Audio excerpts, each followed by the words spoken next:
aking granada. Ang daming ng bulaklak. Tapos eto bunga na to eh. Oh. Ito pa yung bunga niya. Tapos may bunga pa siya dito sa baba. Tapos eto pa. Ay, alam daw dapat ito naaarawan. Kaya ganito ang itsura ng bunga. Aking granada. Natanim. Saan yung mga mulberry ko? Tapos may mga sili-sili ako dyan. Ito yung talong. Ayan.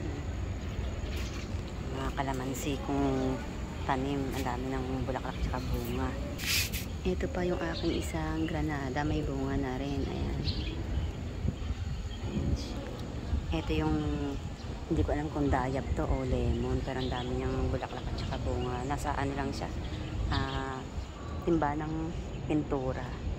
Tapos dito kayo matutuwa. Ito. Santol po yan. Santol Bangkok. Napakababa po niyan. Ayan. Pero ang dami niyang bulaklak. Sobrang dami niyang bulaklak. Santol Bangkok po yan. Ayan. Ayan siya. Ayan. Sana magtuloy-tuloy. Ito na may sampalo ko. May bunga na rin. Ayan. Maliit lang din yan. Ayan. Napakaliit din yan. Ito naman yung aking biniling ano. Ayan.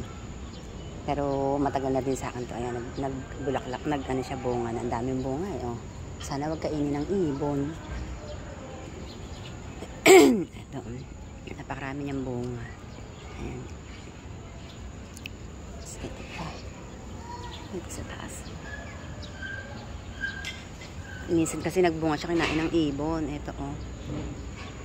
Ayan ang ano niya. Ang daming bunga nung balimbing. Sana magtuloy-tuloy. Matamis pa naman po yan. Ayan yung aking chiko. Medyo kukunti ang ibinunga ngayon. Hindi ko kasi nalagyan ng pataba. Ito naman yung aking kamyas. Nagbunga na rin. Nag-ano na rin siya. Yan. Pero nakapagbunga na yan na hindi ko naman kinuha kasi iisa eh. Ayan. Nakakatuwa lang kasi mga ano pa siya nagbubunga na. Ayan. Thank you. Yan yung aking mga tanim na pwede ng anihan. Pagdating ng sila'y lumaki. Yung hirap niyo sa umaga ng pagdidilig, meron kayong maaani. Ayan. Natuwa ako doon sa balimbing. Ang daming bunga eh. Ayan. Ang dami nang sana magtuloy-tuloy siya. Marami akong tinanim, tinaas din sa veranda namin na ano na mga puno na mga puno. Ito yung mga apis ko yun. Ayan, ilang ate siyang nandito. Meron limang timba. Nag-i-start na siyang bulaklak. Sana magtuloy-tuloy yung ano niya, bunga. Thank you uli sa inyo. Share lang nung mga mga tanim ko din na may mga bunga na bulaklak.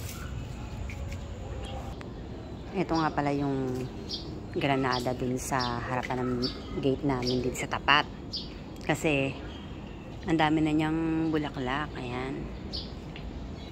Ayan siya. Baka mamaya pitasin ng mga bata. Ayun nga, nabunga na yung isa eh. Baka pitasin ng mga bata, sayang naman. Ayan, kaya ipinasok ko na rito. Tinaanuhan ko siya ng kung saan siya maaarawan. Kasi yung granada, kailangan daw po niya ni araw.